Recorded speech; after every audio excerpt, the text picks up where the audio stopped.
All right, and we are live. Welcome back to another episode here on the Esports Economics podcast. I'm your host, Tommy Clark, and today I'm here with Perry Davis. We're going to be talking about talent management in esports. So, Perry, what's going on, man? How you doing? Tommy, I'm doing good, man. Thanks for having me on the show. Yeah, of course. I'm glad we're able to make this one happen. I'm excited to dive into this conversation because I don't think we've discussed this on the show before, and I appreciate you being so flexible. I know we've rescheduled a few times here, so I'm really glad we're able to finally sit down and make this one happen. Me too, man. Me too. Very happy to be here. And yeah, we did reschedule a couple times, but it's good we got it on and ready to do it. For sure. So for anyone who doesn't know who you are and what you do, kind of explain the backstory. How did you get into talent management and how did that kind of lead you into the esports scene? I know esports isn't the only thing you guys do at 24/8, right? But explain that backstory and how you got into what you're doing currently. So yeah, for those who don't know about 24/8, we primarily our basis is in music. So my background started actually, I got into, I would say, the entertainment industry as a DJ a long time ago when I was in college at the University of Tennessee. Started playing some random shows, just at local venues, out in parking lots and stuff, anywhere we could throw a party. And they started picking up over time. Eventually, we had our regular bass music night in Knoxville. It was called Bass Face. Yep. We ran that for about like 2.5 years. One show every month. We'd bring in a headliner every month. It was sick. From there, I got into artist management just from one booking talent, and then dealing with them from the show side. You kind of got a good perspective on how a little bit of the industry worked that way. And I met a lot of artists and a lot of industry people and kind of got in that way. So picked up my first couple clients and got fully into entertainment management that way. It wasn't until a couple years later, really, I think it was 2018 when we got into esports. Met my client Silly. We were at EDC Las Vegas. One of my clients was playing out there. Nice. Great festival. Totally fun time. But Justin had tweeted at my client, was like, yo, we're coming to see your set. I saw it and I was like, yo, bro, like, let's link up. I didn't actually link with him at EDC.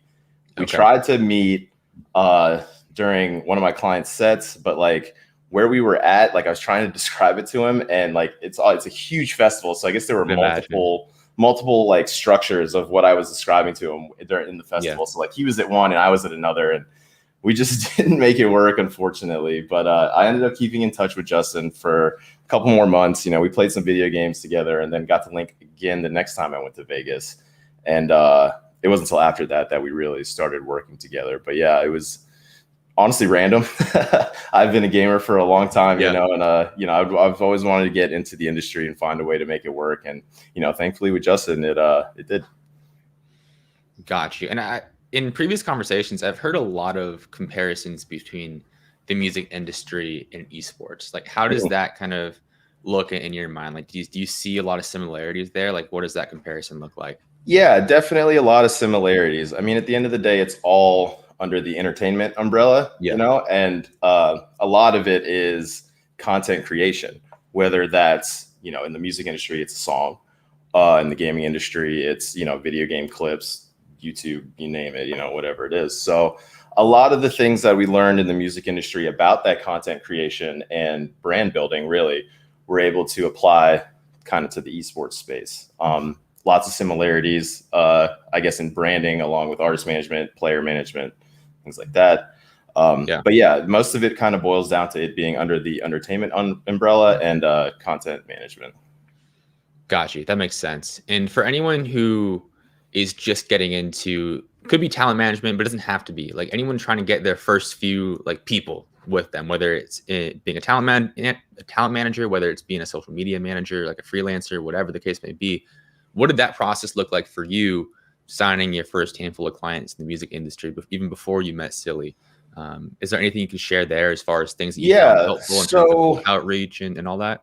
I guess for me, it was a little different. When I signed my first client, Dubloads, he's a dubstep DJ. Him and I had been friends for kind of a while. We both met in a Facebook chat group it was a dubstep chat group, and we would share songs back and forth with each other, trade DJ mixes and stuff like that. I was in Knoxville, he was in New Jersey.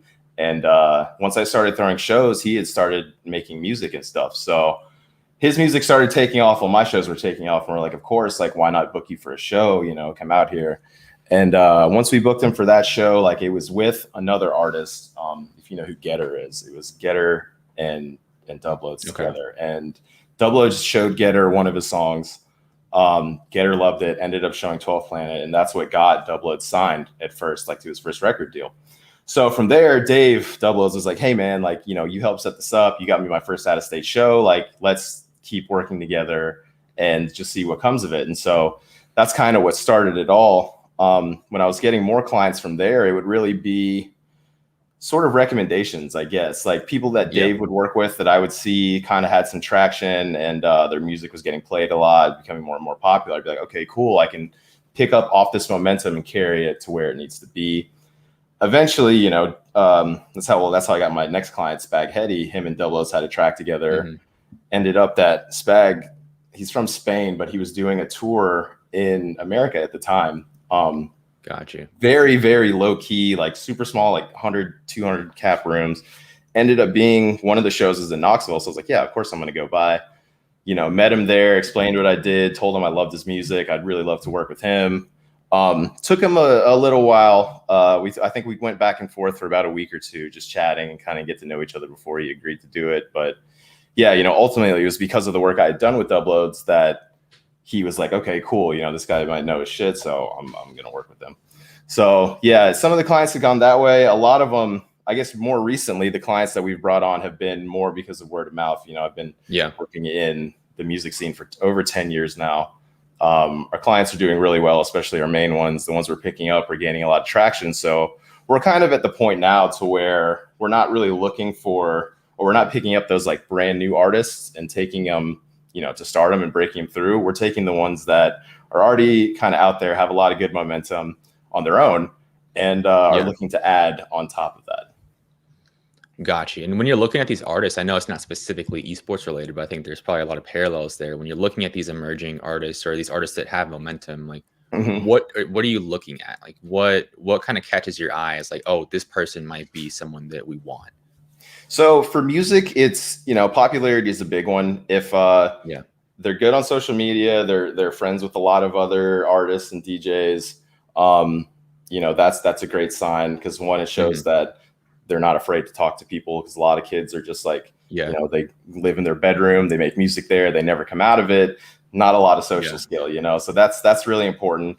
Of course, the number one thing is good content. You know, you got to have good music to do anything in the industry. Otherwise, you know, people will see that and be like, hey, you know, you're just a product being pushed, you know, you're not actually good music. So yeah, those are kind of the two main things really. Is one, you know, you're a nice sociable person, you seem like a good person, and two, you know, you make good music. I think that first point super. Oh, sorry, I didn't mean to cut you off. No, go ahead. It wasn't really much to say after that. No, I was gonna say I think that first point's really underrated. Like obviously talent's important. Like you got to make good music, and if you're an esports athlete, you got to be really good at the game you're playing to get a shot. But the ability to be a likable person, and not only within your team, is going to make things a hell of a lot easier, but with brand deals and with sponsors and being able to be charismatic. And I think there are plenty of examples of esports athletes that aren't like the most charismatic, but they're willing to put themselves out there. And I think that does help a lot. So I'm really glad you kind of touched on that. Definitely, man. Definitely. Yeah. You know, you can be good at something, but you got to be able to talk to people. You know, that's what I tell everybody. It's like, if you can't hold a conversation, you know, you're only going to get so far, not because you're not good at what you do, but just because like it takes that interaction to really get to the next step. You know, if you're a musician, you have to interact with your fans if you want to get there, you know, and if you don't like know how to talk to them, it's really going to hinder you, because, you know, the fans are the ones that carry your career on. Without them, you got nothing. So you at least have to be able to talk to them, you know? Yeah, that makes sense. Now, when you kind of made that transition, or not really transition, but when you picked up Silly and got into esports a bit, was there anything that stood out as different? Like when you got into esports versus navigating the music world, like we talked about a few minutes ago, there are a lot of parallels. There are a lot of similarities with them being under the umbrella of entertainment. But were there any unique aspects of esports that maybe caught you off guard, or you just didn't really think about prior to getting into it?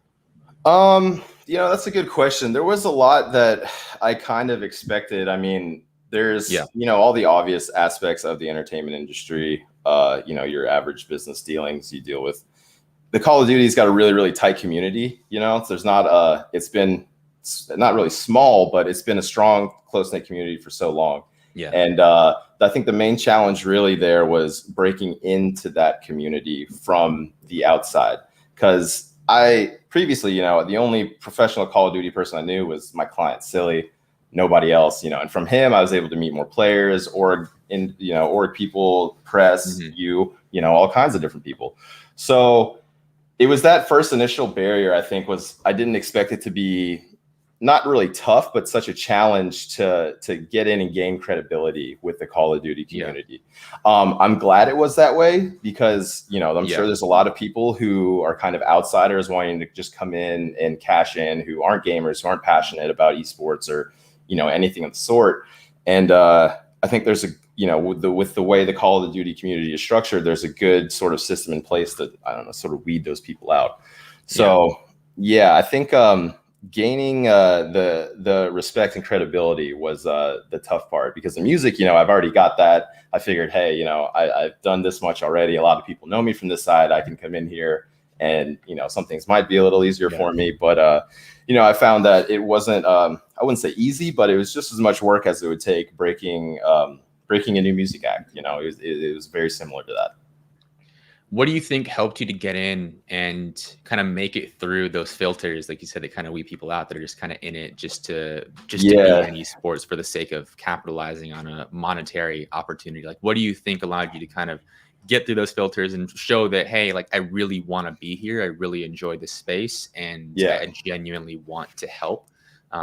Was there anything that you did or just any approach that you took as far as just networking or anything?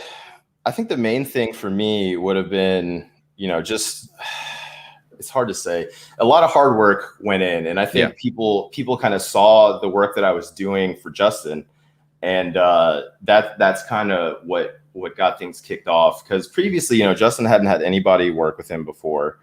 He was doing everything on his own, and now, a year and a half later, people are really starting to take notice of him now more than before. And like, he's a world champion. The guy's got a title, a trophy and a ring, a world title trophy under his belt, and I felt that, just being his friend, I felt that he wasn't getting the shine and the respect that he deserved when you get a championship, So I think now he's at a spot where he's not like at the top, but he's in the running with everybody else. You know what I mean? As far as, household names go, but we're working on that. So I think making that jump was one thing, because a lot of people can come into and say, hey, I'm working in the industry, I'm doing this with this guy, and it's going to be dope, but then nothing ever happens from it. Now we have 3 partnerships in the works for him, long-standing ones, some that have already happened, a lot of really big things coming up that I can't really talk about yet, but I'm super excited about. And, I think that'll really show, if people aren't believing now, that'll really show them. They're like, hey, I'm here to work. I'm doing my thing. And, it's, I think that really just the hard work was what kind of helped me gain a lot of credibility in the scene. Yeah, that makes sense. And apologies about my dog. He likes to make a guest appearance on the No worries. My dog will show up. Then.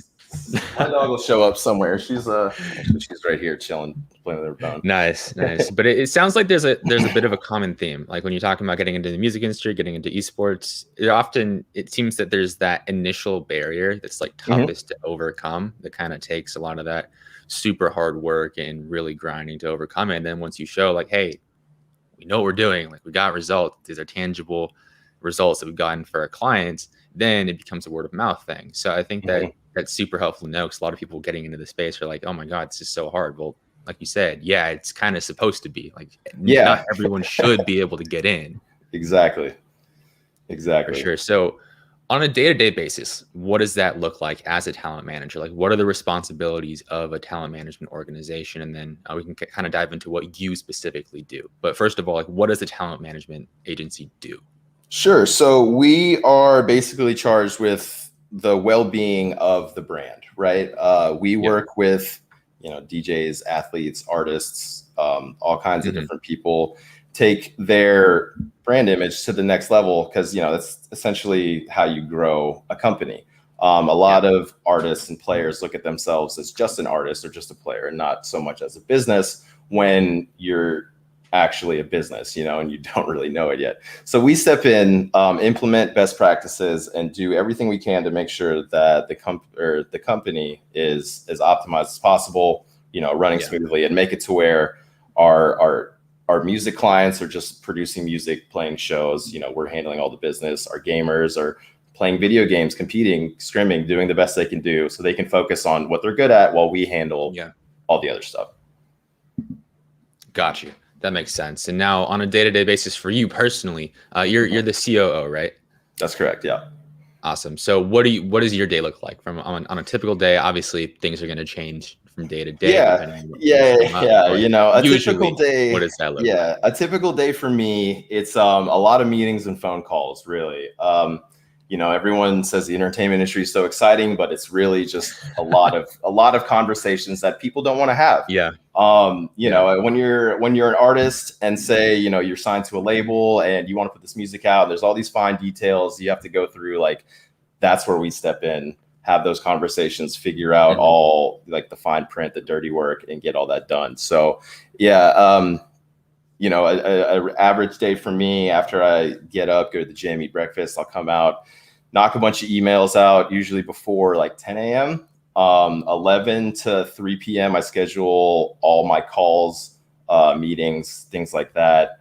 And then 3 p.m. to kind of like 8 p.m. is just like I'll answer the emails I get from my people on the West Coast, because that's usually about the time that they're hitting me back on things. And then any late night calls or meetings, we'll schedule those if they have them. And then, the rest of my day is just dedicated to me chilling. But most of the day is sat like this on a Zoom meeting or, on the phone and just having, a lot of conversation.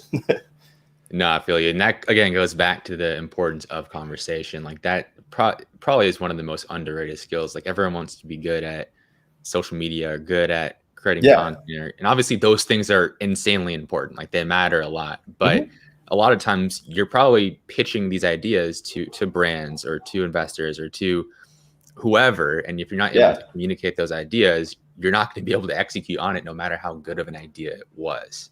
Oh yeah.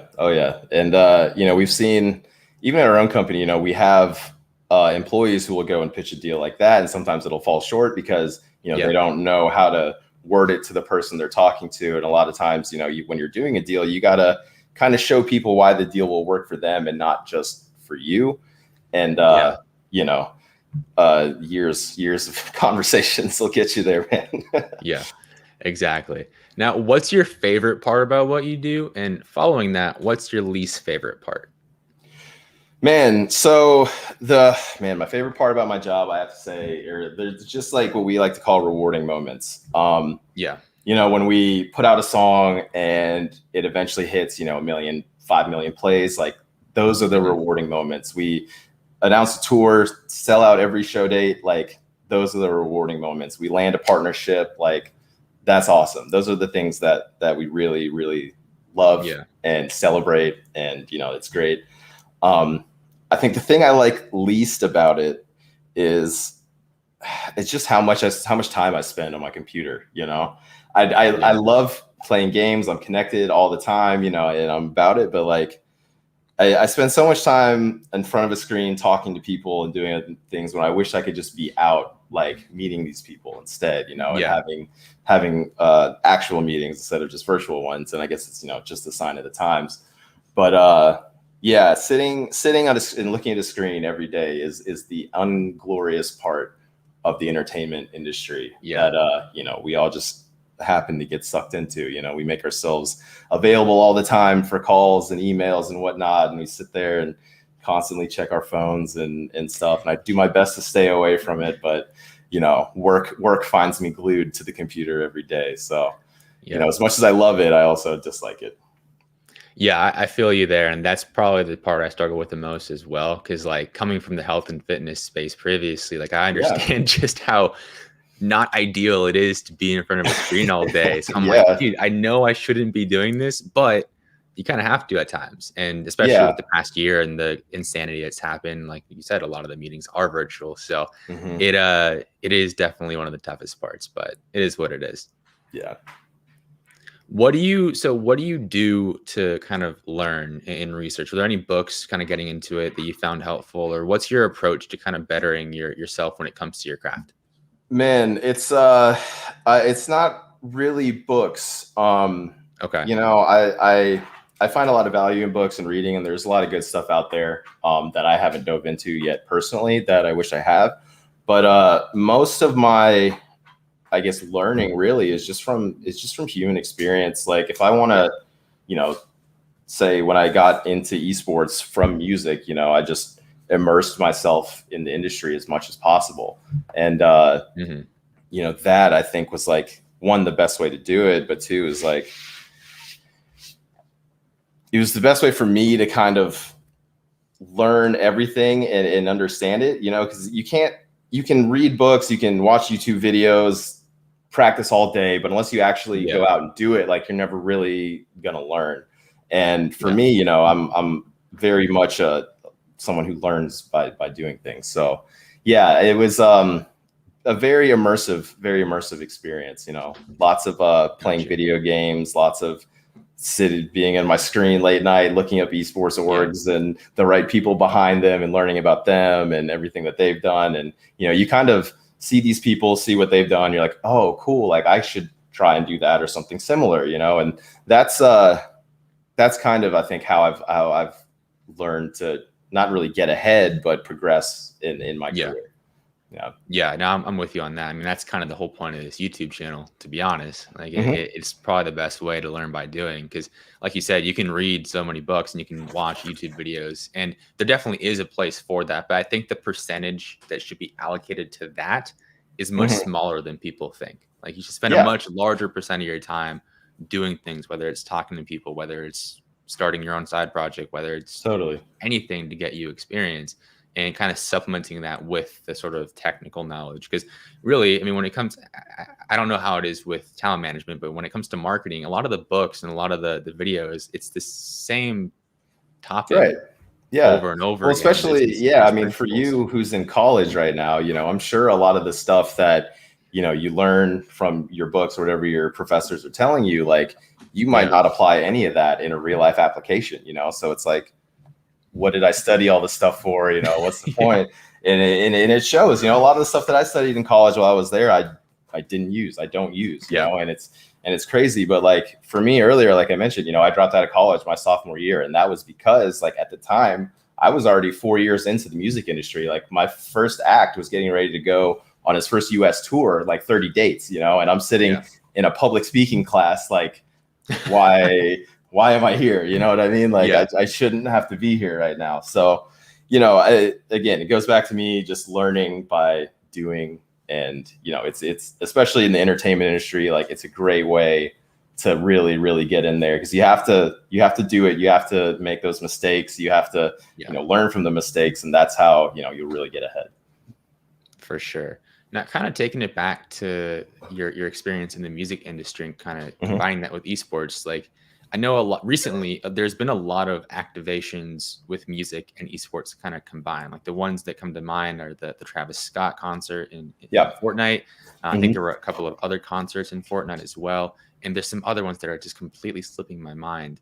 But what do you think about those activations, and like what do you think we'll see in the future when it comes to the kind of intersection of music and the rest of entertainment and gaming and esports? I love it when it's done right. I Yeah. think the Travis Scott one, I mean, the way Epic Games handled all the Fortnite concerts really, or the Fortnite in-game experiences. So the Marshmallow one, the Travis Yeah. Scott one.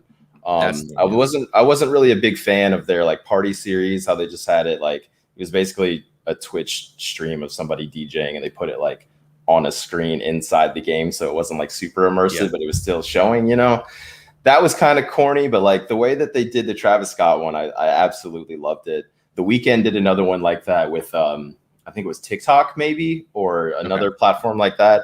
Super great experience as well.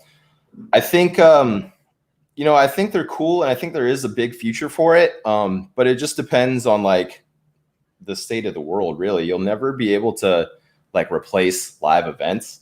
And as long as we're able to have Yeah. those, like people are going to prefer those versus a VR kind of in-game experience, just because of the actual experience you get. You know what I mean?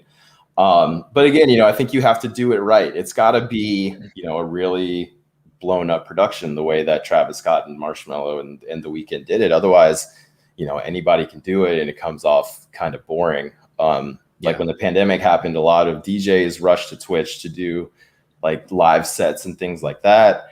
And it became very oversaturated.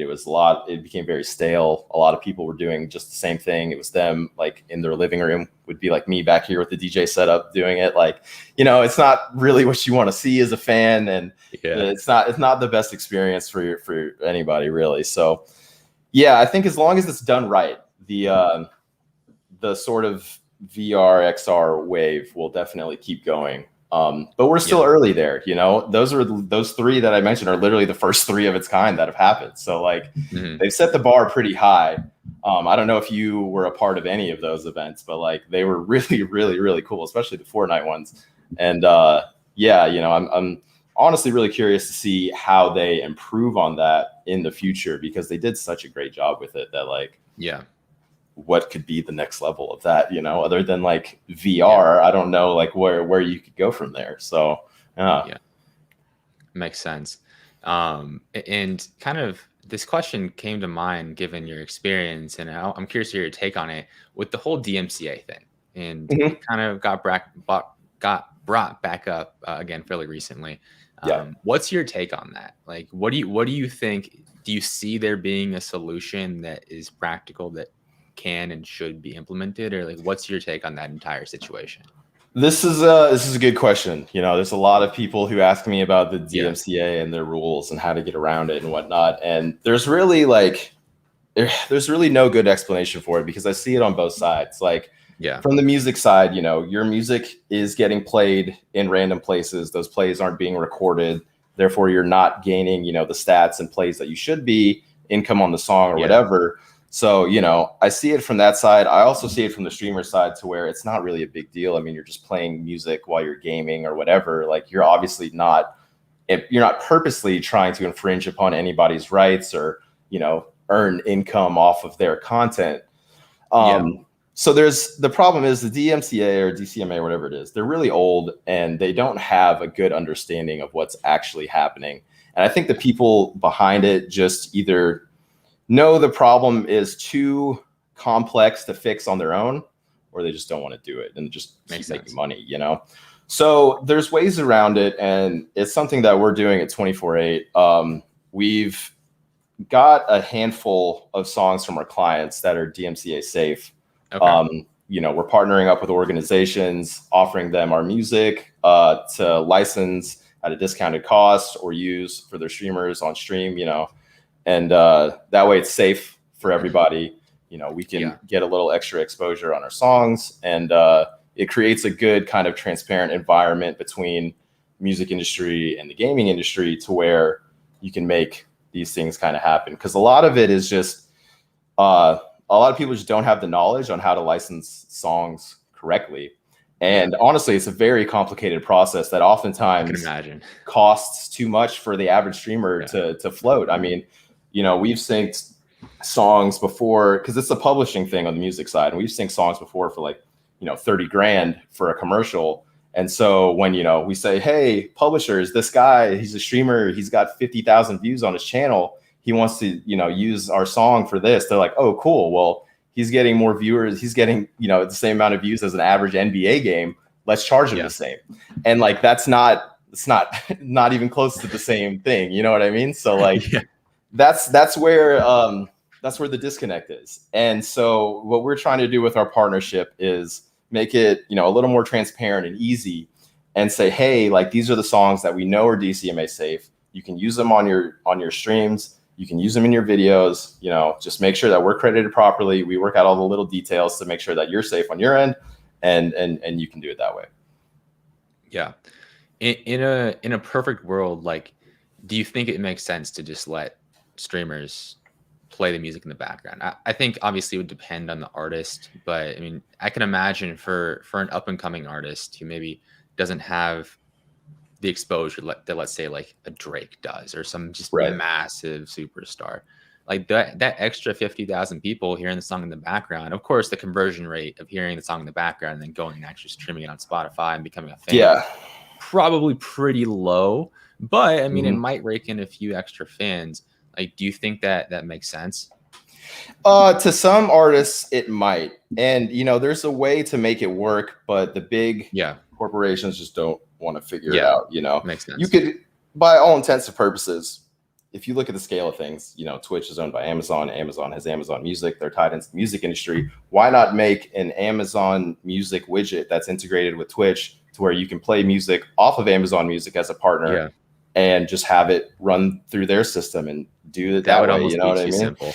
It would almost make too much sense, but the problem is the DCMA feels like when one streamer is playing a song to 50,000 people, then that's 50,000 plays on the song. And it's not the case. It's one play on the song. So Yeah. it's the divide there with the numbers Yeah. and how, everybody sees things that's causing the issue. So, in my eyes, there is a way to fix it. Maybe I'm probably ignorant to a lot of different circumstances that are unknown to me around why it's not happened yet, but to me, I think that it's just one of those hard conversations these guys have to have where they say, hey, we'll have to give up a little bit of money to make this happen, but it's going to be for the greater good. Yeah. And I think that's what'll get it through. Makes sense. And it's good to hear your opinion on it, because I'm super uneducated when it comes to like the music industry. So I'm sitting here like, oh, just let them play it. Like it's free advertising. But obviously there are things on my end, like I would love for everyone to just play it and it not be an issue, because really it shouldn't be an issue.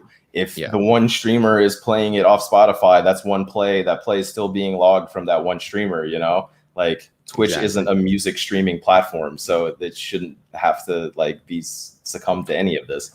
But it is what it is. I think we can thank YouTube for that one, maybe. For sure. But kind of getting back into esports, like when it comes to esports athletes, obviously you have experience working with Silly, and like you said earlier, like I would consider him one of the household names. Like when I think of COD pros, there's the obvious like Scum, Crim6, like those guys. But I would also put Silly in that category of like pretty well-known athlete in the COD scene that has a good presence online. What do you think those best practices are for aspiring esports athletes to consider when they're going about building this brand image? Obviously, it'd be great to work with a talent management agency if they have the ability to. But in the case that, let's say, they're doing it on their own, what are some things you would recommend that they keep in mind as they're going throughout that process of building their platform? I think that's a good one. Yeah, the number one thing to keep in mind is that everything you do online is a reflection of you, right? So, if you're shit posting on Twitter and, doing all this shit and you expect like, an org to come up and want to sign you, and they're like, take a look at your Twitter and they're like, no, maybe not, like that. Those are real things, and those can happen. So number one thing I would say is always like, check yourself before you do things, make sure you're putting your best foot forward at all times, because if you're gonna want to be, a champ and be the best of the best, like you can't be a total dickhead and do that. Like you have to, it's so much easier if you're a good person, because that energy really just kind of, it spreads, and people see it. And I think that's half the reason why we've done so well with Silly, is like when I was reaching out to brands and people about partnerships, they're like, wow, we're really glad you're reaching out. Silly is like one of the few people in the COD scene that has a really solid reputation behind his name, and that's not taking a shot at anybody else at all, but this is just what people told me about him. And I was like, wow, like it kind of took me by surprise. I was like, okay, like I didn't realize everyone was weird like that, but all right. And I think because of that, we were able to do a lot of the things that we were wanting to do. And I think his community, it just shows it back too. He hasn't been streaming as much often, but when he does, like his fans they're there and supporting. And man, I honestly haven't seen a community like that for really even my music clients in a long time. I mean, we have fans that show up to shows and, they do the meet and greets and stuff, but like when it comes down to really like putting their money where their mouth is and supporting, like Justin's fans, they support, and I strongly feel like that's part of just him being, a good, genuine person. Definitely. I think that is definitely super underrated, and it goes back to what we were talking about earlier, like just being a genuinely nice person. And I think it's easy to look at some people at the top and how they conduct themselves on social and be like, hey, if so and so is doing it and so is kind of going off the walls and confronting people and being a little bit of a dick sometimes, like I can do it too. And you might be able to. And that's not to say you Yeah. can't be yourself. And if that genuinely is your personality and the way you want to conduct yourself, I think just being okay with the sacrifice that comes along with that, whatever, like your choice. But it's so much easier when you're a nice person, especially when you're working with brands, because from from who I've talked to so far, like these brands look at a lot, and it's not Oh just yeah. follower size, it's not just engagement rate. It's like, how do your values align with this brand? Like, would this activation actually make sense? Do we want Hmm. our brand next to your face when you're saying all these things and coming at different Exactly. people and Yeah. like trying to start fights on the internet? Do we want to be aligned with that? And most of the time, that's not going to happen. Oh yeah. Oh yeah. I mean, you see it like recently. What is it? A Fortnite player, I think Ronaldo for NRG. He made this ridiculous Yeah. tweet. I don't remember exactly what it said, but it was off the rails. And It was like just the like a next, really strange copy pasta. yeah, really strange copy pasta. And then like the next Yeah. day, Epic Games pulled his supporter creator code because of it. And they're like, hey, like we're not having any pro Yeah. athlete like tweet some ridiculous stuff like this and claim that, you know, they're under our system. And that's a big deal. You know, Epic Games is $1 billion company. And if they're willing to do that for someone who signed to NRG, you know, one of the top Fortnite players out there, then like you bet your ass G Fuel will do that to you. You know what I mean? Like it's gonna happen. So yeah, Yeah. you want to make sure you're putting your best foot forward at all times. Yeah. What's been your favorite brand to work with so far? I'm not sure if you can answer that question if you Oh, are absolutely, comfortable. man. I would say Control has to be my favorite brand to work with. Okay. Awesome. I love the guys over there. They're always doing something fun. Matt is my boy over there. Shout out to Matt, dude. He's awesome. Always making sure that we have some great Control content going. And I love the product too. I mean, I drink Control almost every day. Like post gym, I'll drink a Control. If I'm skipping a meal, I'll slam a Control. Like I've got Yeah. 5 bags of it right now. So yeah, What's your I love favorite those flavor? guys, man. Oh man, I'm torn between cookies and cream and the chocolate crunch flavor or whatever it is. Those two, I think Yeah. I go through those the most for sure. Awesome. Yeah, no, I love what they're doing. And actually, like I was telling you, I applied for the social coordinator job. So if anyone from Yes, Control's that's watching this, awesome. would Please, love to make that happen. I yes, think we could do a hire lot of this cool guy. stuff. Hire this guy, please. Yeah, I I love those guys, appreciate man. that. I Love them. appreciate that. Yeah. Let's see. There was another question on the tip of my tongue. It's kind of slipping in my mind. Okay, here's what I was going to ask. Now, Okay. I don't know in your experience with Silly, like if you've had to go through the process of signing with an org or like moving orgs or kind of scouting out that sort of process. Mhm. But for esports athletes that are considering signing for an org or are actively looking for an org to partner with, obviously, like we just talked about, you want to be a nice person, you want to be kind of a good presence online. But when it comes to actually signing these deals and looking at these deals and opportunities, what are some things to consider to make sure that you're putting yourself in the best position possible as an athlete? Yeah, good question again, man. There's a lot of people who sign, you know, just for the money, and they don't really Yeah. see like all the expectations and stipulations that come along with the money, right? So maybe they'll sign to an org under the premise they're going to get, you know, this much per month, but in return they have to develop 10 pieces of content, you know, show up for X amount of activations, tweet this much, mention the org this much. And a lot of those things can be really, really overbearing and not really worth the money that they're paying you, you know? So I would say, you know, if you're going to sign to an org and you don't have a lawyer, you don't have a manager, an agent, anyone to look over your contracts for you, like make sure what the org is doing for you is like going to be worth it, because they can give you money all day. You know, it might be enough money, it might not be, but like if they expect a ton of stuff out of you that makes it not worth it, you're going to have a bad time with that org, and it's not going to be the experience that you're kind of expecting. It obviously helps to have a manager and agent in those scenarios. So if you're going to sign with an org, definitely seek somebody out, because the org might have management on their own for their players, but at the end of the day, like once you leave that org, the management doesn't come with you. You're back on your own. And, they're always going to have the org's interests in mind over your own as well. So like you want to have somebody in your corner to kind of fight for you in those scenarios. So yeah, definitely look out for those things. Gotcha. And kind of building off of that, assuming they can't hire you as a talent manager, hire 24A as a talent manager, because obviously that'd be the first choice. But assuming that can't happen, what would you recommend as far as looking for someone to work with and someone to have in your corner when you're going through the process of either looking for an org, for brand deals, whatever the case may be?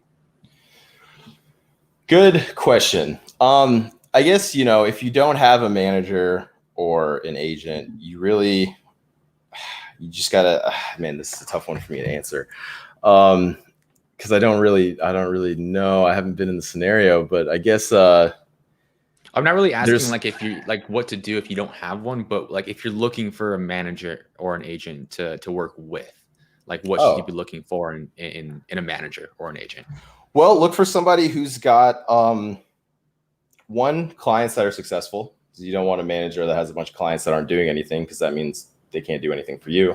Yeah. And 2, you want to make sure that your manager absolutely believes in you, like 100%.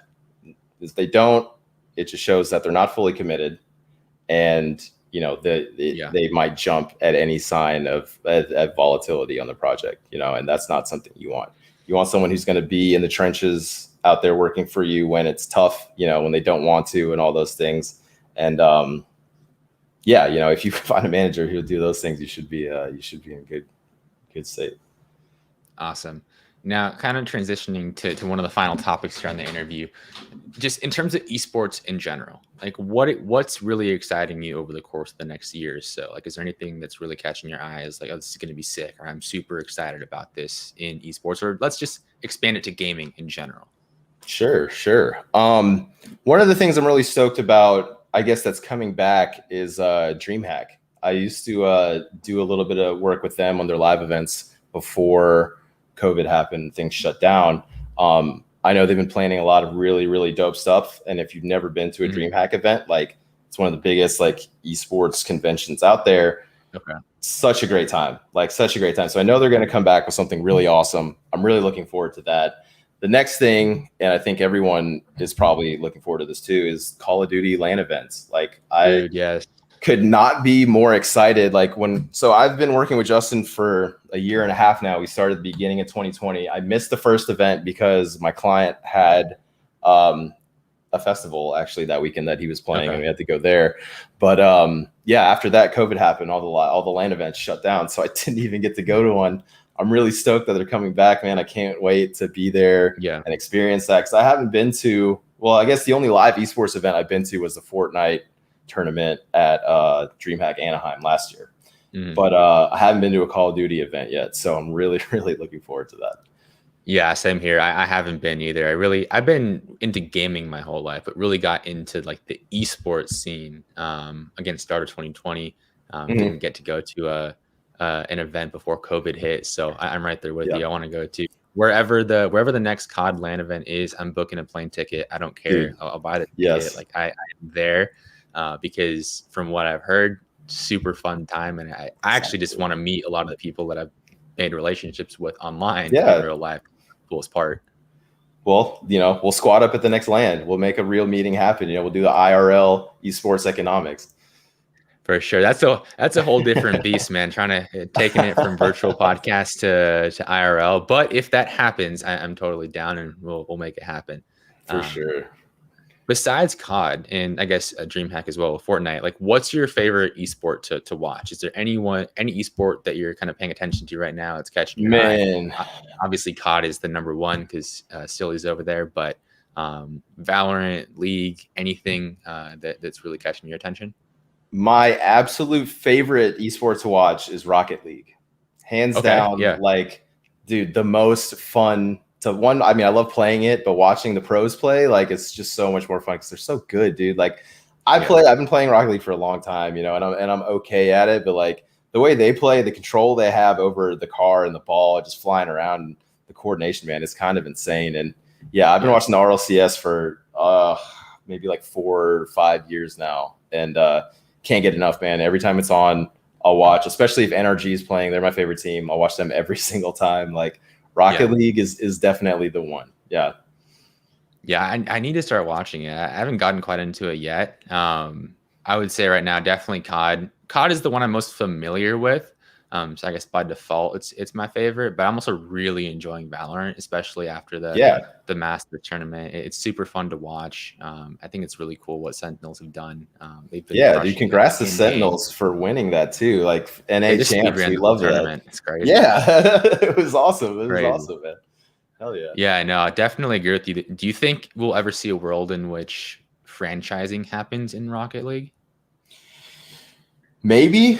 It would be cool. You know, we might be far off from that though. Rocket League has a really strong fan base, and they're actually regrowing again now that they've switched over to Epic Games. Epic made the game free. It's kind of brought a lot of life back into the game. And you see it if you watch their, the RLCS generally has close to 100,000 viewers, I think, every time they go live on Twitch, which is pretty phenomenal, considering it's not really considered a large esport. So yeah, I think they'll get there at some point. I mean, Rocket League, dude, it's been on cable TV before, so surely they've got to have, some kind of footing for franchising in the works, Speaking of viewership too, in your opinion, what do you think the COD League needs to do to get the numbers up? Because I mean, considering Call of Duty, it's, I would say, one of the, I don't know if most popular is the right word, but it's like one of the staple esports. At least from my perspective, I might be a little bit biased, but I feel like it's one of those staple esports. Yet sometimes, depending on what team's playing, the viewership just isn't quite there. What, in your opinion, what do you think needs to change to kind of improve that? And obviously, it's a very difficult question to answer. I don't think any of us have like the answer. Yeah. But in your thoughts, what do you think needs to happen? Well, like you said, it's a difficult question. I think, there's a lot of different things that would need to come into play to see a significant rise in viewership. I mean, if you think about Call of Duty right now, it is as far as esports are concerned, first person shooters, it's like the one, you know what I mean? Very, very big in really worldwide, but the teams are only limited to the US and Europe right now. You need to open that up worldwide. There are hundreds of millions of people who play this game in South America, Central America, Australia, Asia. That would be like add such a different range of viewership to the esport, and I think that would be really good. Another thing is there needs to be more like story there to keep people enticed. You know what I mean? Like if you look at basketball, you've got LeBron James and his legacy, and his shine as a star athlete. You look at football, you have like Tom Brady and his story, Gronk, guys like that. When it comes to Call of Duty, you have a couple, but like there's no like real franchise player other than like, Scump out there, who just because he's been with Optic forever, everybody else bounces around from team to team. And I feel like because of that, there's no like no Cinderella story to hold on to. You know what I mean? Like LeBron James had Cleveland, he took him to the championship. Like that was cool. You know what I'm saying? With the way that it works in Call of Duty, like players just jump from team to team so quickly that I feel like a lot of those stories don't have the chance to like take footing and grow. And I think that would lead to, I guess, a little more fandom and, viewership to the league. It's kind of a complicated thing, but like, I feel like that's one part of esports that's really missing, is that sort of like, you really rally behind like a certain player, that star player, they don't really have that yet. Yeah, I mean, like you said, besides the Scumps, and I'd say Krim is kind of in that category. I mean, he hasn't been with Dallas for as long, but you have a few of those players, but not as many.